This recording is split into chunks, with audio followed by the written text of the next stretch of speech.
Here is every Scream movie ranked from worst to best. I just rewatched my favorite horror franchise and my list has completely changed. So here to me is the best ranking of all the Scream movies. And at number 6 is Scream 5. After rewatching all these movies, this became my least favorite very easily. I remember this being the only Scream movie that I predicted both killers. Rewatching it, it's more obvious than any other movie.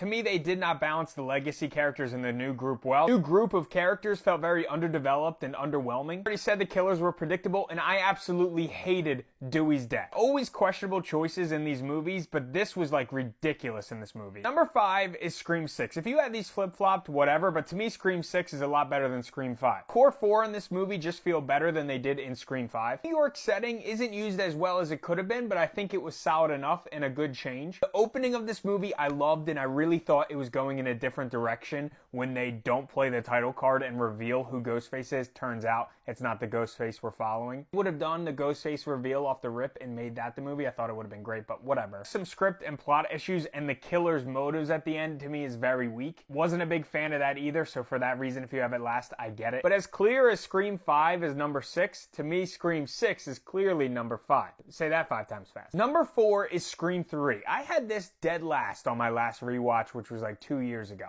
I remember the big criticism of this movie is they tried to cut back the violence. It is edited very weird. I get why the time period of when it came out. It does kind of take you out of it sometimes during it, but overall, I really enjoyed this movie. I liked the movie set feel. I liked the Hollywood feel. I liked exploring that. It was a good change, but still keeping those legacy characters. I didn't realize how much I would miss having Randy read the rules of the movie until I watched 4, 5, and 6. Having one killer was a twist in itself, and I think it worked out pretty well. It's not the best of the Scream franchise. To me, it's not nearly as bad as 5 and 6. 3 is Scream 4. This used to be my number 2, and I dropped it down to 3. Negative I have about this movie is the way it looks. It just feels like there's a glare on my TV the entire time. But overall, I think it's the perfect bridge between the original trilogy and then 5 and 6. I think it's that perfect middleman. I think it has one of the best Ghostface reveals. I don't think people realize that, like, the talk about this movie was that, you know, Emma Roberts was going to be the new final girl. And it turns out, spoiler alert, she's the Ghostface. She's the killer. I think the movie works very well. Like I said, it's great for the time period and a great bridge. To me, it's number 3. Number 2 is Scream 2. Again, another one that very much grew on me. He literally talks about how hard it is to make a sequel, and I think they did it right. This came out like a year after the first Scream movie, so it's crazy they nailed this on the head. Motive of one of the Ghostfaces being revenge is much better executed here than it is in Scream 6. Mickey's idea of wanting it to go to trial was a great idea, even though it wouldn't have worked. 100% a worthy sequel to Scream. Number 1 is the first Scream, the OG. This is one of the best horror movies of all time, one of the best screenplays of all time. I love this movie. Always love this movie. Great cast, great twist, very well written. It's the best of the bunch.